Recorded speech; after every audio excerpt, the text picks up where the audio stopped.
Quando o cordeiro abriu o primeiro dos 7 selos, ouvi a voz de trovão que dizia: venha. Foi quando vi um cavalo branco.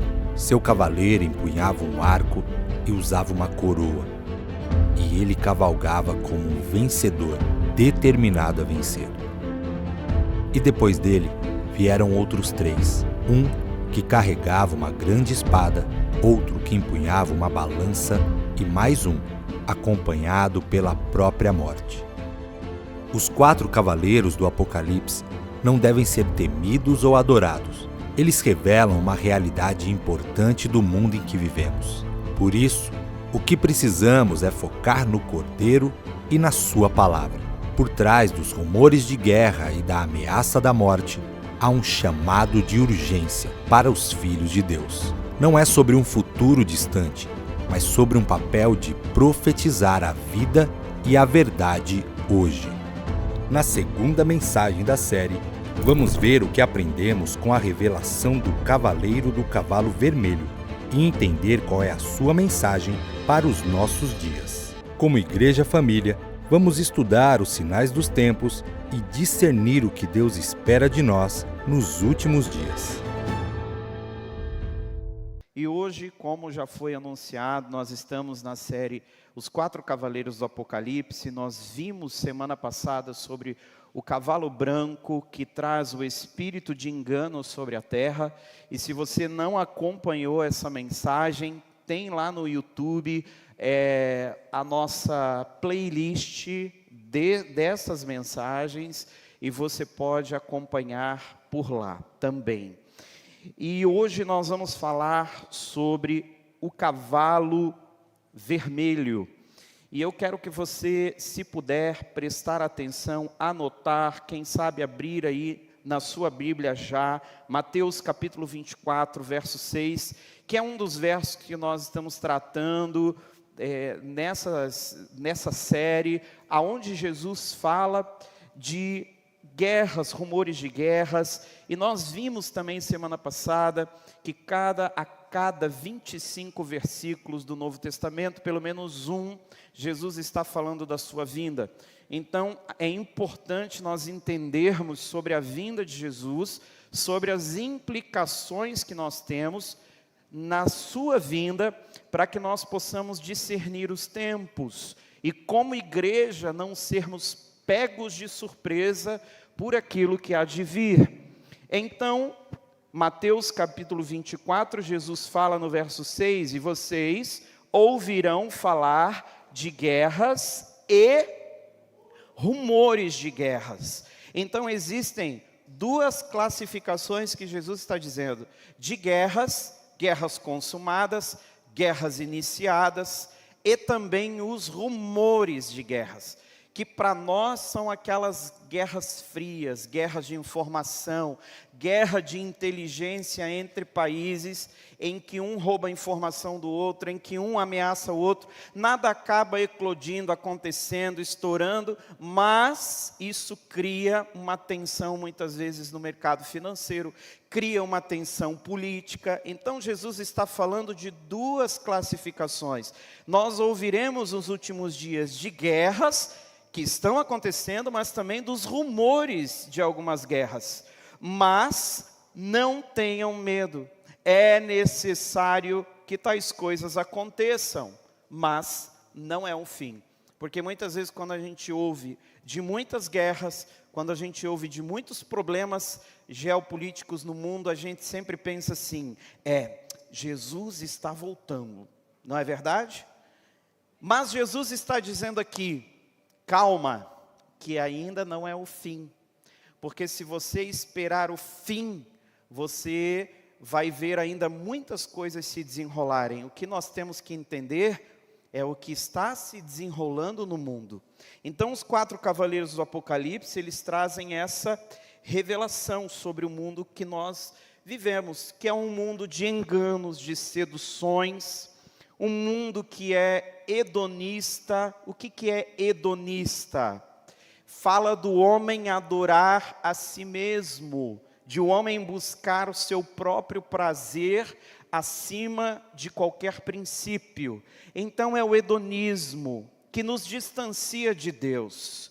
Então, homens que são amantes de si mesmo, inclusive lá em 2 de Timóteo, e você pode anotar aí para ler depois, eu vejo que muitas pessoas estão anotando, anote aí 2 de Timóteo, capítulo 3, e você vai ver Paulo listando várias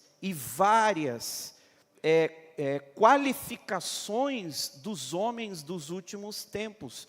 Homens amantes de si mesmo, que são implacáveis, que são mentirosos, que são maliciosos.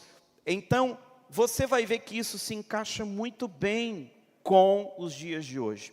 E os selos e as visões proféticas dos 4 cavaleiros e seus cavalos, eles trazem essas revelações, essas realidades, e nos alertam de um mundo antes da volta de Jesus e o arrebatamento da igreja. Na última semana nós vimos, sobre o cavalo branco, e nesta série ainda nós veremos, como hoje estamos vendo, o cavalo vermelho, que simboliza a guerra. Então diga comigo: tempo de profetizar a paz de Deus em meio à guerra dos homens. Então, enquanto os homens fazem guerra, nós como igreja profetizamos a paz de Deus em meio à guerra. Apocalipse capítulo 6, que é o verso que nós estamos lendo, diz assim: quando o Cordeiro abriu o segundo selo, ouvi o segundo ser vivente dizer: venha. Então saiu outro cavalo, e este era vermelho. E o seu cavaleiro recebeu poder para tirar a paz da terra e fazer que os homens se matassem uns aos outros. E lhe foi dada uma grande espada. Então veja que neste segundo cavalo que aparece, também é lhe dado algo. E nós vimos semana passada que foi lhe dada uma coroa e ele saiu como quem vence para vencer. Para este cavalo foi lhe dada, ele recebeu o poder de tirar a paz da terra. Estima-se que no ano passado, em 2025, morreram de 245 a 255 mil pessoas só em guerra. Só em guerras que acontecem. E nós temos hoje, mais ou menos, 5 pontos sensíveis no mundo para se estourar uma guerra nuclear. Agora ali no banco, recebi a notificação de notícia de que o Estreito de Hormuz no Irã foi liberado, os Estados Unidos está retirando as suas tropas daquele lugar. Por que os Estados Unidos estão fazendo isso? Para que Israel seja a polícia do Oriente Médio. E quando Israel for a polícia do Oriente Médio, eles poderão construir em paz o terceiro templo, que está no Monte do Templo, e lá tem uma mesquita. Agora você imagina, se Israel fosse tirar uma mesquita e construir um templo judeu, ia dar a terceira guerra mundial. Mas por que isso não vai acontecer? Porque a única resistência que havia chamava-se Irã. Os Estados Unidos foi juntamente com Israel, neutralizou a última ameaça que tinha. Agora fez um acordo de que eles não podem mais atacar Israel, não podem mais financiar grupo terrorista, não podem mais ter arma nuclear. E o Estreito de Hormuz se abriu para que os barris de petróleo possam passar, porque a gasolina já está aumentando por conta disso. A Europa precisa de óleo, todo mundo precisa de óleo. Então, o que tá acontecendo? Qual é o pano de fundo disso? É que Israel agora vai ganhar mais autoridade no Oriente Médio e vai construir o seu templo. E por que isso é importante para nós? Porque o anticristo irá se sentar neste templo que será construído por Israel daqui a alguns anos. Inclusive o projeto já está feito. a novilha já tá criada, já está pronta, os sacerdotes já estão treinando. O monte do templo, quando nós fomos lá no ano passado, o guia nos falou que judeu não entrava, o judeu ortodoxo não entrava. Porém, depois que nós fomos lá, levitas já entraram no monte do templo e já começaram a fazer suas orações lá em cima, voltado para a mesquita. Como é que o judeu vai fazer culto voltado para a mesquita? É porque ele sabe que aquela mesquita vai sair e que vai ser construído o terceiro templo. Então, a gente tem que entender que Deus já nos avisou e avisou a igreja de tudo isso que está acontecendo. E a guerra, ela é tão sensível, mas tão sensível. A paz no mundo, ela é tão sensível que em 1983, um sistema de alerta soviético, e você lembra que em 83 o mundo estava na Guerra Fria, entre Estados Unidos e Rússia. E um sistema de alerta soviético errou, o sistema errado notificou que os Estados Unidos tinham disparado um míssil balístico. E o oficial soviético Stanislau Petrov desconfiou do alarme e quebrou o protocolo e evitou que a Terceira Guerra Mundial iniciasse. Porque ele desconfiou que estava errado. Porque se fosse outro, iria dar o comando baseado num alarme falso e todos nós iríamos ter recebido os impactos de uma bomba atômica vindo da Rússia. Então você diz, meu Deus, o que é isso? É um mundo frágil que nós vivemos. Politicamente, geograficamente. Nós somos a geração da bomba atômica. Antes de nós, nossos trisavós nem imaginavam, nossos bisavós, uma bomba que iria erradicar uma cidade inteira, um país inteiro. Mas a partir de 1945, nós todos ficamos sabendo de que num abrir e fechar de olhos, não é Jesus que vem, é uma bomba que vem. Então existem duas guerras que moldaram muito a geopolítica do mundo, que foi a Primeira e a Segunda Guerra Mundial. E essas duas guerras mundiais, elas quebraram a confiança das pessoas nos antigos sistemas políticos de monarquia. Antes da Primeira Guerra Mundial, era muito forte na Europa a monarquia, reis, rainhas, palácios, nos impérios, elites econômicas. E nesse ambiente de dor, de pobreza, de medo, de revolta, em que se quebraram esses monopólios, começou a surgir uma ideologia chamada comunismo, que pregava igualdade, justiça, fim da exploração. Quais são as 3 palavras, você que estudou aqui sabe, que definem a Revolução Francesa? Igualdade, liberdade, fraternidade. E todos nós aprendemos isso como algo lindo, e é. Mas ele estabelece uma outra visão. O que aconteceu na Revolução Francesa? O rei foi morto. Então, o recado é claro, nós não aceitamos mais monarquias, palácios.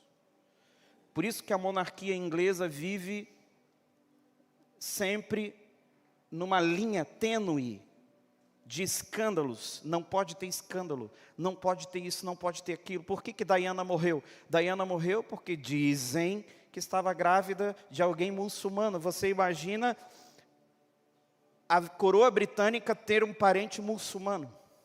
O rolo político que isso ia dar. Então, veja que em 1918 a 1939, o mundo ficou muito instável.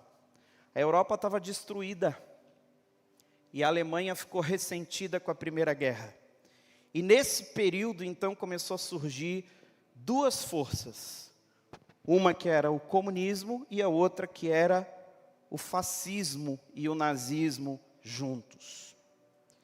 E muita gente passou a enxergar a política como uma escolha entre extremos. E quando uma sociedade ela perde a esperança, ela começa a buscar salvadores políticos.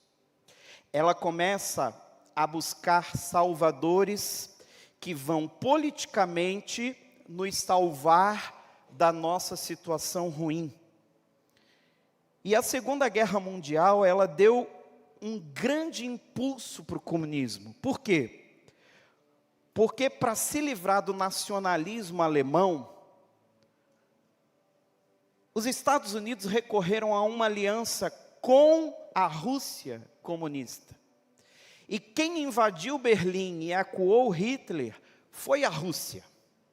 A Rússia foi fundamental para que os Estados Unidos e os países do mundo livre derrotassem o nazismo. E isso fez com que o comunismo se tornasse uma ideologia importante no mundo, viável no mundo. E daí começou a Guerra Fria.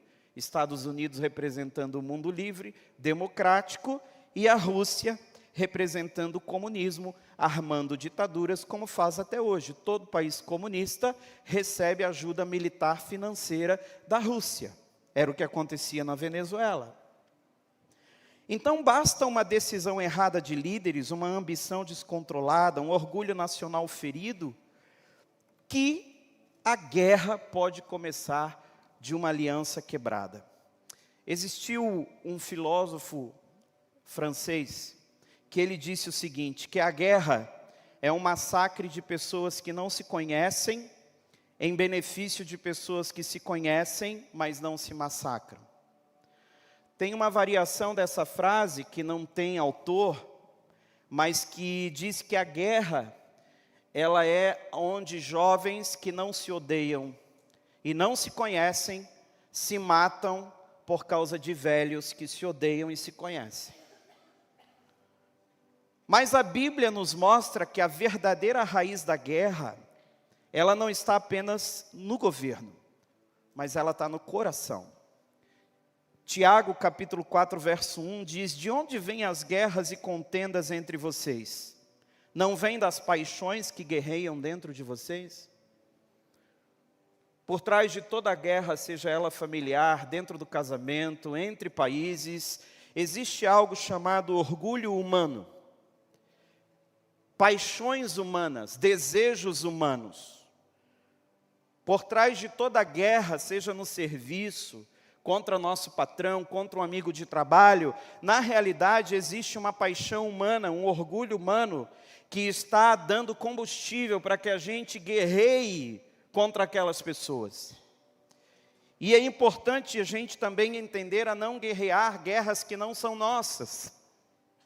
Guerras que não são suas, não devem ser guerreadas por você, porque senão você vai perder junto com os perdedores. E antes da guerra entre povos, existe uma guerra dentro do homem. E hoje eu quero dizer para você que diante dessa revelação do Cavaleiro Vermelho, o que nós podemos aprender? Primeira coisa que nós temos que aprender e saber, que Jesus Cristo, o Rei da Paz, triunfará sobre o cavaleiro da violência.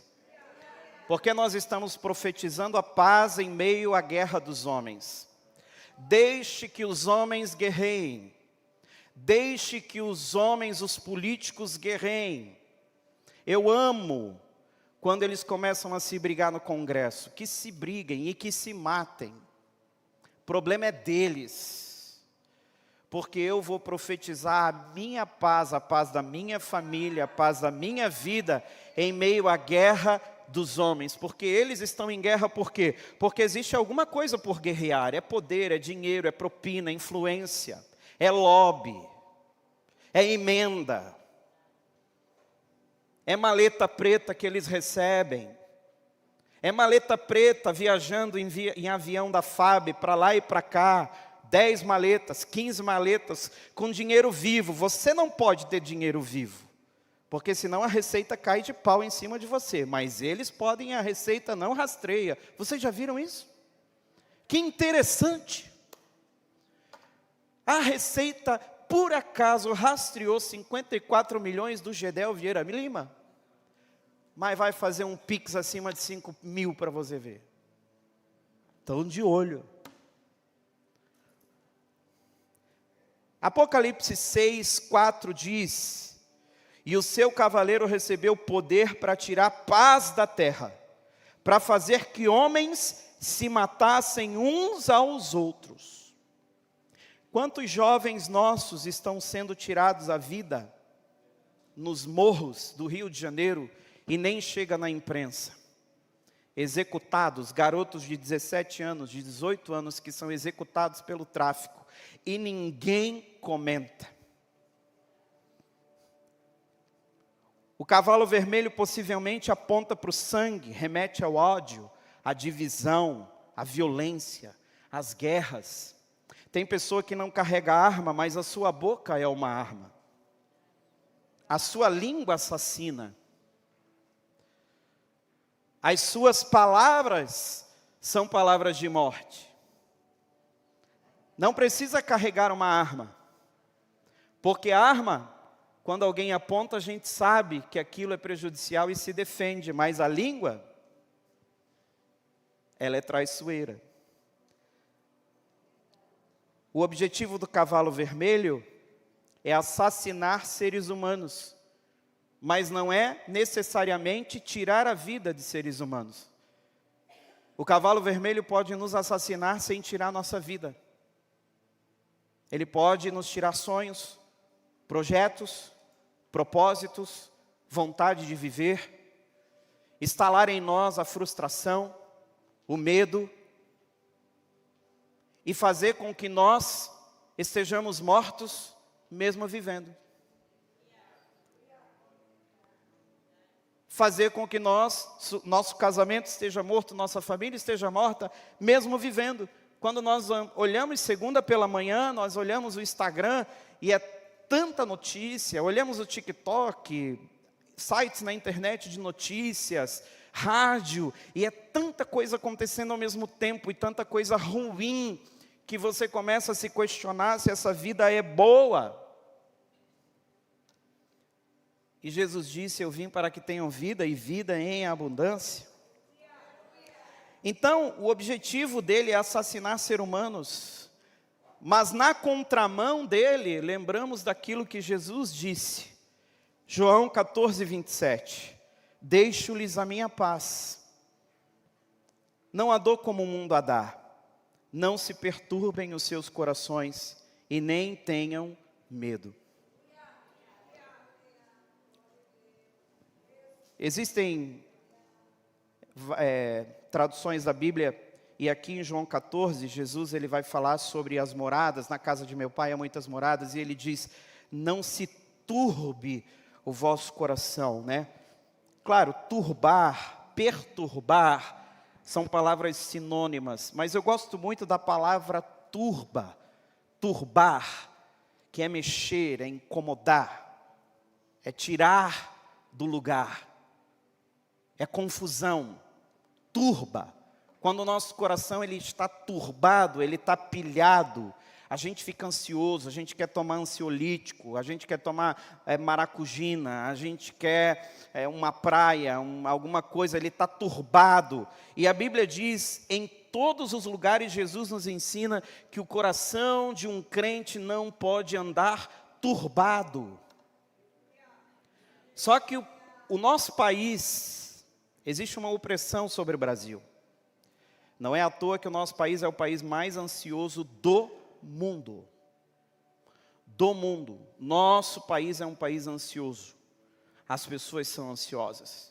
Na contramão disso, Jesus está dizendo: não se turbem, não turbem os vossos corações, mas creiam em mim. Não tenha medo. Então, se Jesus está dizendo, não turbem o vosso coração, mas creiam em mim, então, crer em Jesus é a solução para não turbar o coração, sim ou não? Se ele está dizendo, não faça isto, então isto é a solução para o que ele falou. O grande problema é que na turba do nosso coração a gente vai tomando decisões, a gente vai falando coisas, a gente vai fazendo coisas, e a última coisa, quando tudo que fizemos deu errado, é consultar a Deus. E é importante discernir com quem está a paz, a verdadeira paz. Quem é o dono da paz? A quem pertence a paz? Por que é importante eu saber? Porque a paz será um ativo político dos últimos tempos. Cada tempo tem o seu ativo político. Nos anos 60, pós-guerra, o ativo político de um presidente era ter um bom exército. Porque se voltar a ter um Hitler no mundo, a gente se defende.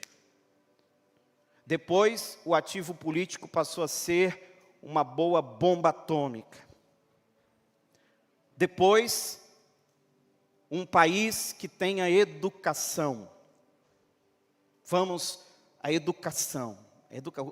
O negócio é educar todo mundo. O negócio é ter saúde para todo mundo. Por isso que no Brasil tem escola pública e tem saúde pública. Porque é um ativo político. É uma bandeira.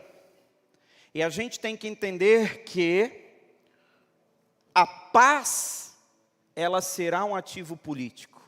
O mundo ele vai estar tanto em conturbação que todo mundo vai querer olhar para alguém que estabeleça a paz. A gente vai querer alguém que bote o Kim Jong-un na casinha, que bote o Vladimir Putin na casinha, que bote o Xi Jinping na casinha. A gente vai querer alguém que coloque os ditadores da América do Sul na casinha. A gente vai querer. E se apresentar um homem desse, a gente não vota nele? Vota. Por quê? Porque a gente quer alguém de autoridade, que traga paz. Paz para essa guerra calculada. Eu estou falando aqui sobre um cavaleiro que a ele foi dado de tirar a paz da terra. Ele veio para tirar a paz da terra. E quem é a paz da terra?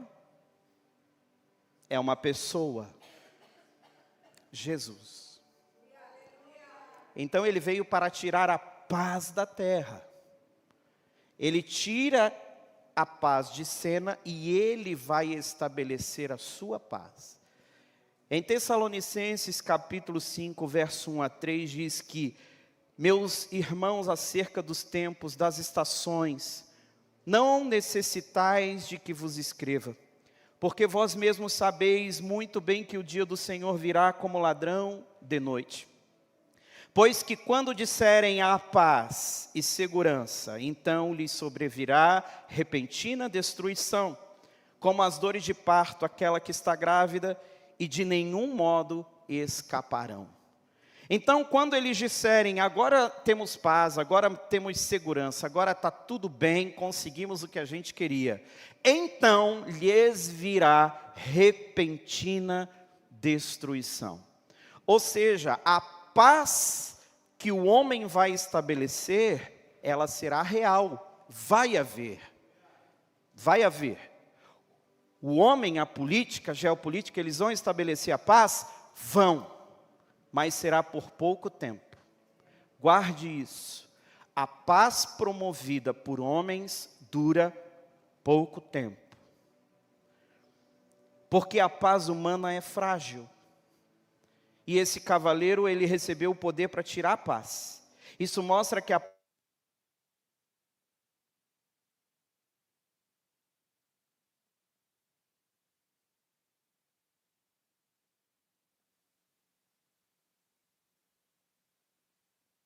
Amém. Isso mostra que a paz, baseada apenas no homem, pode ser quebrada rapidamente.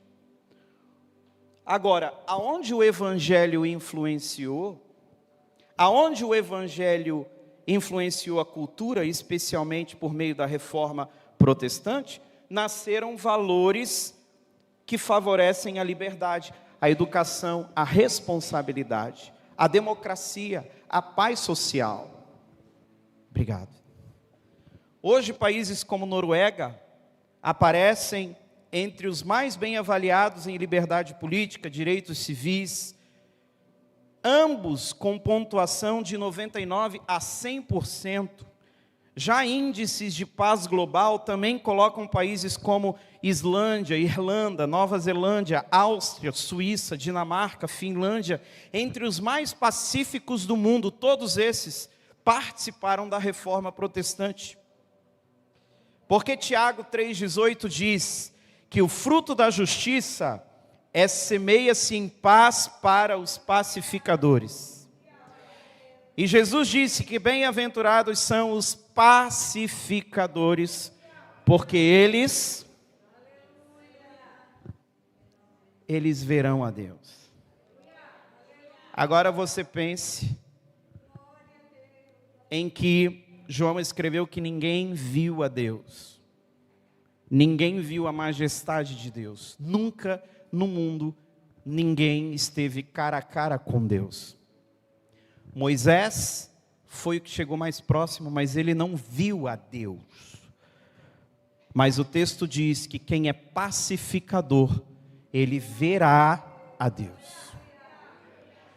Segunda coisa que nós temos que entender é que a espada do Espírito, ela prevalecerá nas batalhas. Diga comigo, a espada do Espírito prevalecerá nas batalhas. O texto de Apocalipse, ele diz que lhe foi dada uma grande espada. Grande. O termo em grego aqui significa uma faca grande.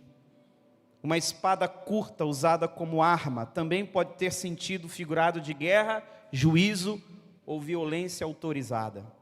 A grande espada dada ao cavaleiro simboliza não apenas a guerra, mas a autoridade que existe nela para impor destruição e infligir dor.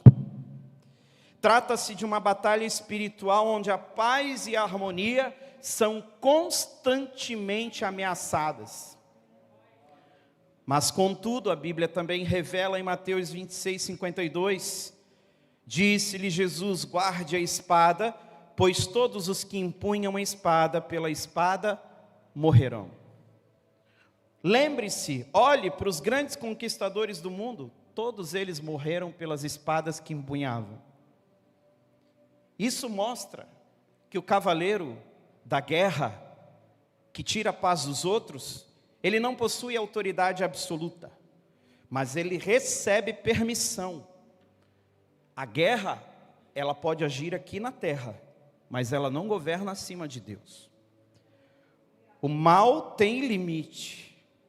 A espada é grande, mas o trono de Deus é maior. Então a espada revela a violência do coração humano. A espada aponta para a capacidade humana de transformar conflito em destruição. Quando o homem se afasta de Deus, ele tenta resolver disputas pela força, pelo domínio, pela imposição, pela guerra, mas a espada pode até assustar a terra, mas ela não vence o cordeiro. A espada pode trazer medo para nós, mas ela não vence o que está em nós. Então nós temos que ter e saber que Jesus, ter convicção e saber que Jesus governa sobre todas as guerras. E o penúltimo, Cristo é triunfante sobre toda a batalha espiritual. Então diga comigo, Cristo, Ele é triunfante sobre toda a batalha espiritual. Eu não sei qual opressão que você tem vivido nos últimos dias. Opressão, coisas que te oprimem, que oprimem teu coração, que oprimem as tuas decisões, que oprimem a tua vida, que tira a cor da tua vida, tira a felicidade da tua vida. Você poderia ser feliz se essa opressão não estivesse nos teus ouvidos em todo o tempo, dizendo que algo vai acontecer, que não vai dar certo, que você não vai conseguir, que tem um problema ali na frente. Eu quero te dizer que Cristo é triunfante sobre toda a batalha espiritual. Por isso que Efésios 6,13 diz que nós temos que vestir toda a armadura de Deus para que a gente possa resistir o dia mal, para que a gente possa permanecer inabalável. Nós precisamos nos revestir das armaduras de Deus para que não sejamos expostos à guerra dos homens. Somente a armadura de Deus nos protege da guerra dos homens, da influência dos homens. E Efésios 6,12 diz que a nossa luta não é contra a carne, não é contra o sangue, mas é contra poderes, autoridades. É uma dimensão espiritual. A guerra é uma dimensão espiritual, e o homem espiritual, ele vence as batalhas no mundo espiritual. Então, nós temos que nos revestir, irmão, orar mais, jejuar mais pela nossa casa, orar mais pela nossa casa.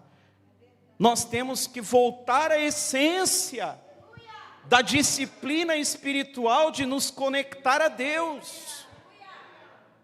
Porque senão a gente vai atrás de mover, de igreja, diz aquilo, de fé.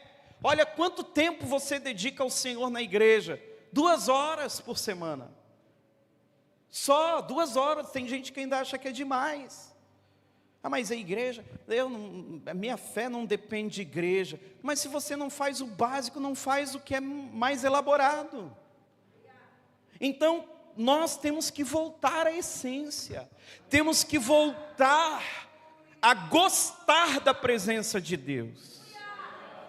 O fato é que a gente troca a presença de Deus por outras coisas, você sabe. Então Cristo é triunfante sobre toda a batalha espiritual. Todo demônio que quer tirar a paz de você, a paz da sua família, todo demônio que tem dominado sua família durante gerações. O demônio da prostituição vindo de pai para filho, para neto. Pobreza vindo de pai para filho, para neto. Fofoca vindo de pai, de filho, de neto. Infidelidade vindo de pai, de filho, de neto. Bebedeira vindo de pai, de filho, de neto. Você tem que quebrar em nome de Jesus, se posicionar para que você seja uma pessoa que não teme a guerra estabelecida por essas potestades que dominam famílias. E por último, por último, Jesus Cristo é a nossa esperança de redenção eterna. Apocalipse 19:11, agora sim fala do cavalo branco certo. Ele diz: vi o céu aberto e diante de mim um cavalo branco, cujo cavaleiro se chama Fiel e Verdadeiro, e ele julga e guerreia com justiça. Ele também guerreia. O cavalo branco também guerreia, mas ele guerreia para fazer a igreja vitoriosa. Ele guerreia para fazer a sua família vitoriosa, no mundo espiritual, sua empresa vitoriosa, aquilo que tem sido alvo de Satanás na sua vida, o cavaleiro branco vai entrar na guerra, e ele julga de maneira fiel, verdadeira, e ele guerreia. Então a esperança, a redenção, vem sempre de Jesus, não vem de políticos mundiais, reuniãozinhas na Suíça, com prostitutas, com prostitutos, com droga lá em Davos, que as prostitutas de luxo tudo ganham o ano inteiro, elas ganham 3 dias em Davos, com os líderes mundiais que estão lá para ver o que é melhor para nós. Não, eles não vão saber o que é melhor para mim. O que é melhor para mim vem do meu Deus. O que é melhor para minha família não vem desses prostitutos corruptos, desse judiciário corrupto que nós temos, de ponta a ponta, juiz, e está aqui na internet, eu não tenho medo de dizer, de juiz que ganha para julgar sentença, porque a Bíblia já dizia isso, que subvertia o direito. Eles subvertem o direito, eles transformam o direito em prolabore salarial, essa turma de Brasília, essa turma de gabinete de partido político que daqui a pouco vai bater nas portas das igrejas para pedir voto, essa turma que vai para o raio que o parta, que Satanás carregue, que nós não precisamos deles, nunca precisamos. Mas tem que ter crente na política. Pode ter, tem problema, vai ter candidato aqui. Se tiver aqui, eu apoio quem eu conheço. Agora, esses salafrários que roubam velhinho, que roubam a saúde, que estão lá só para criar guerra, para dizer que é paz para nós. É por isso que eles não gostam da igreja, não gostam de pastor. Por isso que eles falam de pastor. Por quê? Porque a gente alerta o povo para essas serpentes, para esses enganadores. Eles querem chamar a gente daquilo que eles são: corruptos, enganadores, mentirosos, lobo em pele de cordeiro. Aí eles dizem que somos nós, mas é você, Satanás. Você que é mentiroso desde o princípio. É você que mente para a sociedade, para as pessoas. E muitos crentes que ainda carregam demônio e potestade têm que ser libertos dentro da igreja. Porque senão você atrapalha a igreja de Cristo. Quando você vem do mundo e não quer ser limpo e fica carregado aqui dentro, coisando teu demônio por aí pelos outros, vai te converter, porque aquele que é fiel e justo e verdadeiro vai passar a balança. Eu não tenho medo da balança do Senhor, nunca tive medo, porque eu sei o que eu peso, eu sei minha vida no altar. Agora você tem que saber da sua, irmão. Deus vai passar, eu já profetizei isso aqui várias vezes, que Deus vai passar o pente fino em altares por aí. Vai passar o pente fino em altares, em igrejas, em lugares, porque esses 4 cavaleiros, eles não vêm para interter a igreja, eles vêm para julgar. Eles não vêm para interter povo, não. Eles vêm para poder salvar a igreja. Então Jesus Cristo é a nossa esperança de redenção.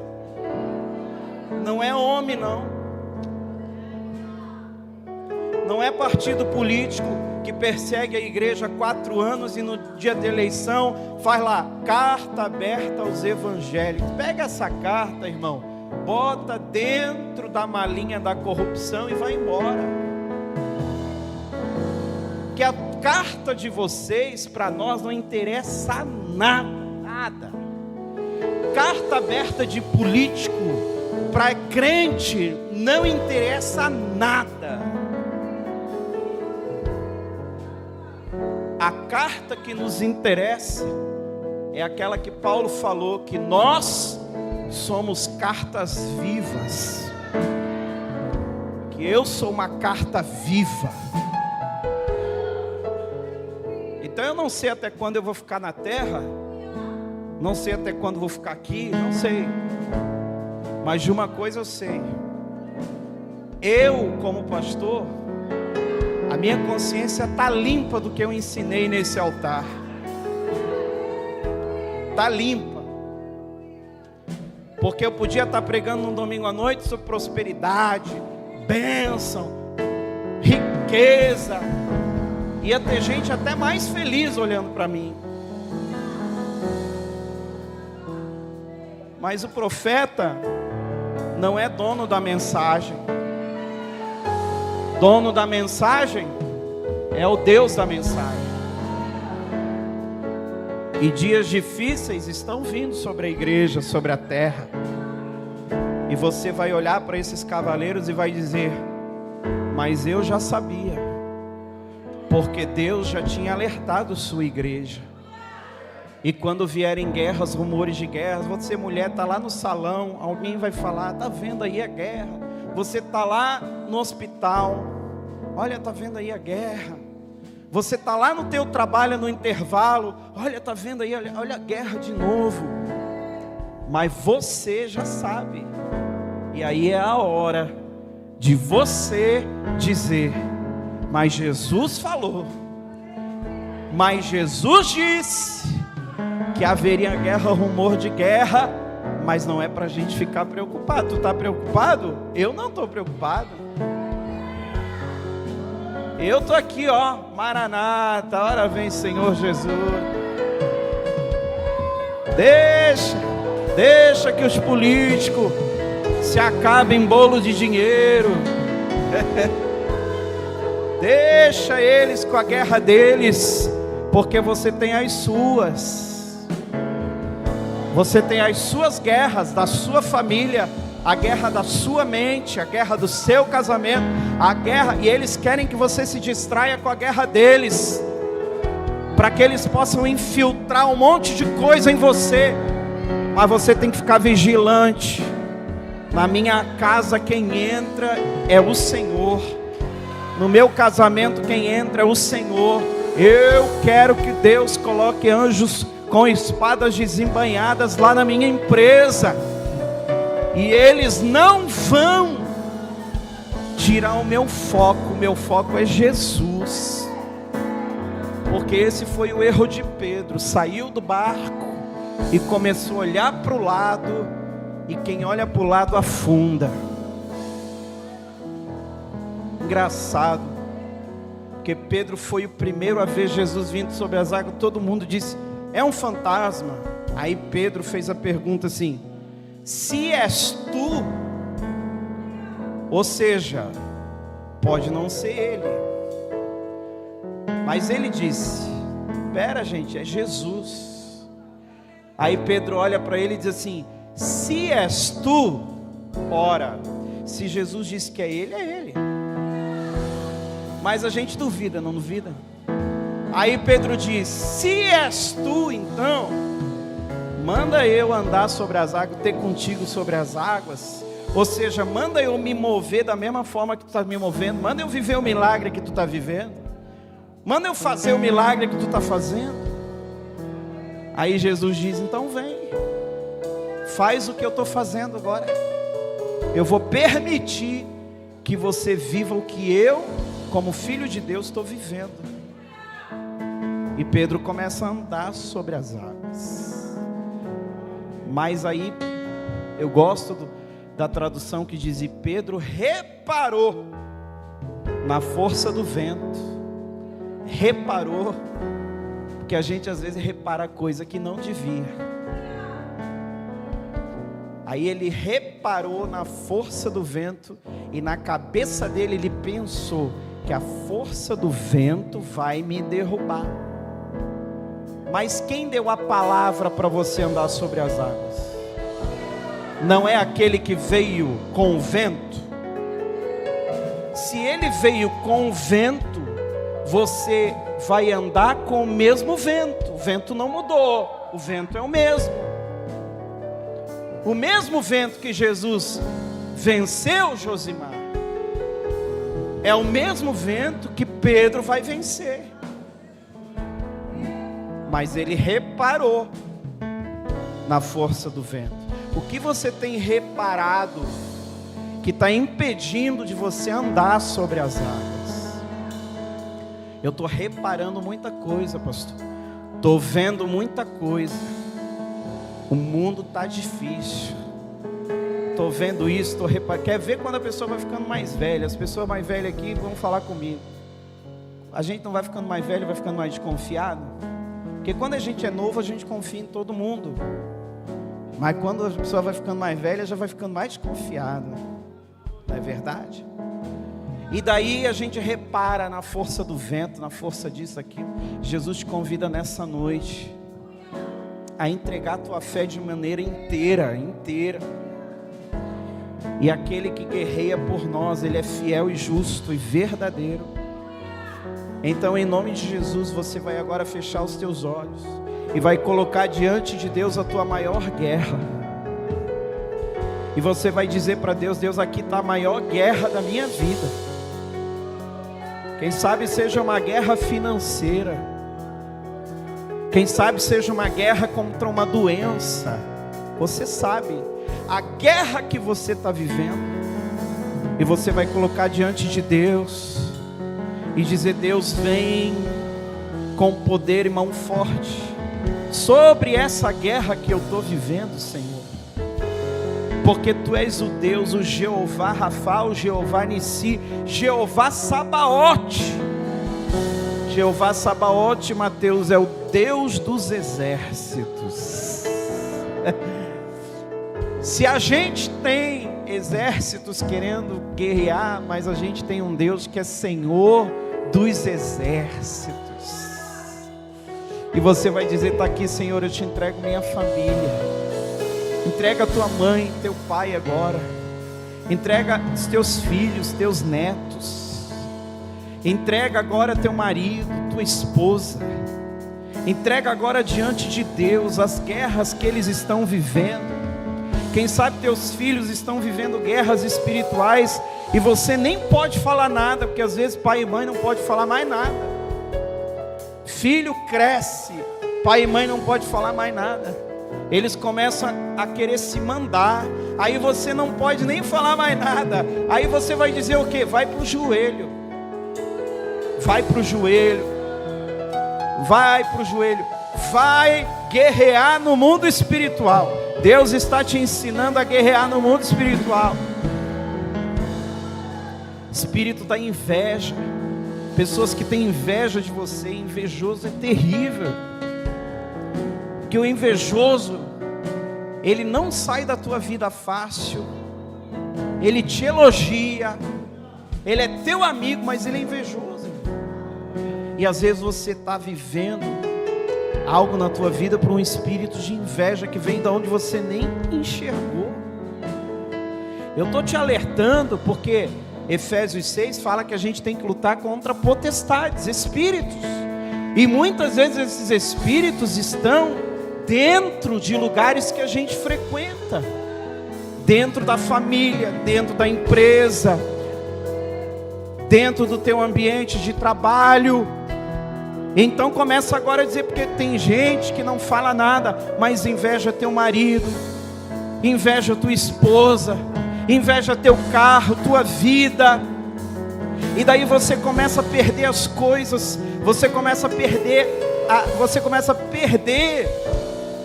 você tem sentido muito sono. Sabe o que a inveja faz? Traz muito sono para você. Sono, você anda sonolento, você não consegue se alimentar direito. É o espírito da inveja, irmão. Cuidado. Faz sentido? Faz sentido, irmão? E esse espírito, pastora, é terrível. Pastora viveu isso. Eu venho de uma família que eu sei de espírito de inveja, que eu vim de uma família que viveu o espírito de inveja. Familiares, se pudessem ter matado nós, eles tinham matado. Se pudesse ter exterminado, meu pai, vocês sabem, é um homem manso, calmo. Mas eles pegaram meu pai para Cristo, irmão. E se eles pudessem ter matado meu pai, eles tinham matado. Um homem que não fala nada de ninguém. Eu não estou falando de igreja não, estou falando de família. Tios, se vocês verem essa mensagem, é uma indireta bem direta para você. Tenha medo. E quem sabe você aqui foi vítima disso. De familiares, você não espera que venha de família, mas eles invejam o que você conquista. E a primeira coisa que eles vão fazer, quando eles sentar com você, é querer que você desvalorize o que eles invejam. Aí você comprou uma motinha, eu me lembro tão bem, que eu queria comprar uma Twister, na época que Twister era moto boa ainda. E daí, um amigo meu tocava na banda comigo. Twister é uma porcaria. Se eu fosse tu, credo, não pega Twister. Aí um dia ele foi trocar de moto. Que moto que ele comprou? Twister. Por quê, irmão? Porque o invejoso é assim. Ele vai na tua casa, ele começa a desfazer. Mas é muito ruim para manter essa casa aqui, essa casa aqui para manter, essa piscina para manter, isso daí, credo. É porque está com inveja. Porque se ele pudesse, ele teria. Mas aí ele começa a dizer, tua mulher isso, tua mulher aquilo, teu marido isso, teu marido aquilo, porque queria tua mulher e teu marido aí. Então cuida. Só ninguém quer a nossa careca, irmão José. Ninguém quer a nossa careca, ninguém inveja a nossa careca.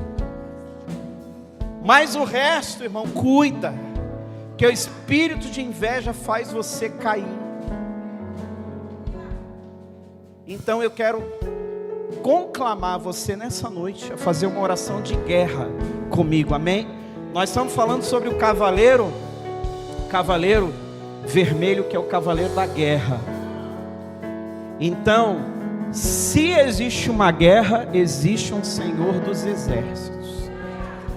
E eu não sei se você tem sido vítima de pressão, opressão, mas nós vamos orar nessa noite em guerra, para que essa opressão, essa inveja saia da sua vida no nome de Jesus. Então você vai se colocar de pé. Pega bem na mão da sua esposa, assim, do seu esposo. Firma bem. Porque muitas vezes Satanás vai começar por aí. Ele divide para governar. Aonde há divisão, há governo de Satanás. E às vezes você está no segundo casamento, aí tem filho do primeiro casamento, foi nono, 10º. Então cuide, para que essas coisas não roubem a tua paz. Amém? Quero chamar o pastor Valdir aqui. Pastor Valdir, faz essa oração de guerra bem pentecostal para nós hoje. Deixa Deus te usar. E você vai agora, olha para sua esposa e diz para ela assim: é tempo de guerrear, é tempo de guerrear na oração, de guerrear no jejum. Faz um jejum, irmão, juntos, vocês dois. Faz um jejum juntos, por uma causa juntos. E Deus vai guerrear as guerras de vocês. Amém.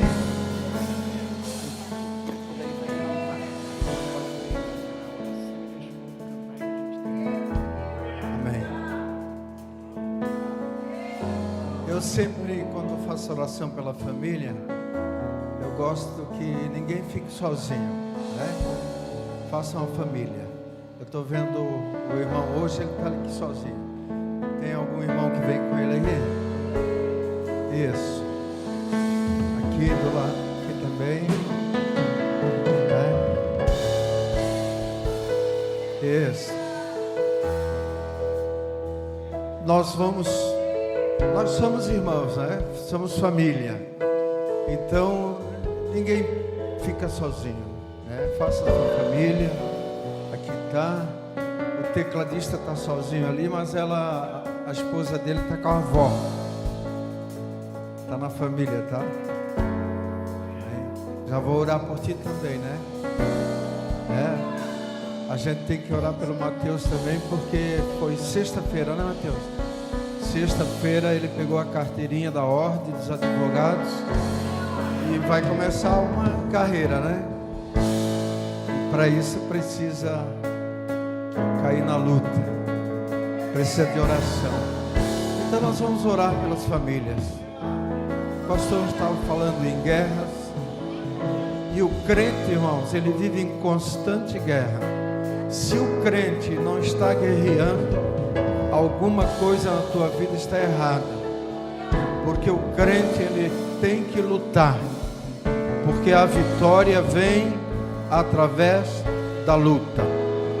E eu quero determinar agora vitória para a tua família, vitória para a tua casa, para o teu trabalho, para onde você colocar os teus pés, que possa ser abençoado por Deus, e que Deus possa estar na tua vida constantemente. Eu sei que tem mãe aqui e pai que vai orar pelo seu filho e sua filha e não vai estar nesse ambiente. Esse filho não vai estar aqui, essa filha também não. Mas eu quero te dizer, mãe, quero te dizer, pai, a tua oração vai aonde ele ou ela estiver. E Deus vai fundo no problema, porque o Espírito Santo de Deus, ele não erra caminhos, ele não erra. Diga para o Senhor: Senhor, manda os teus anjos ao encontro do meu filho, da minha filha, do meu pai, da minha mãe, e a tua oração Deus vai ouvir. Feche seus olhos. Meu Deus, meu Pai, nesse momento tão santo e sagrado que esta igreja está fazendo, Senhor, colocando as famílias diante de Ti, aonde nós vimos, Senhor, que o mundo, ele está em busca de algo diferente da igreja. A igreja está na contramão do mundo. Enquanto nós estamos aqui aprendendo a guerrear as tuas guerras, o mundo lá fora se destrói com outras coisas que o mundo oferece. Mas os teus filhos aqui estão para receber de ti vitória sobre vitória. Por isso nós pedimos a bênção sobre as famílias. Abençoa o pai, abençoa a mãe, abençoa o filho, a filha. Abençoa, Senhor, aqueles que estão aqui, aqueles que não estão. Que a nossa oração alcance aonde eles estiverem. Que a tua graça possa estar com eles. Livra, ó Pai, os teus filhos de acidente, de lutas, de problemas, de dificuldades que não vêm da tua parte, mas que nós possamos receber a tua bênção. Abençoa, Senhor, a casa dos teus filhos. Coloca os teus anjos dentro e fora com a espada desembainhada. Coloca, Senhor, os anjos no quarto, na cozinha, no corredor, na área de serviço, em todos os compartimentos da casa. Que o diabo, o inimigo, não tenha lugar, mas que o grande cavaleiro do Apocalipse, ele esteja dia e noite, noite e dia. E assim nós determinamos a bênção da família, em nome do Pai, do Filho e do Espírito Santo. Amém. Amém.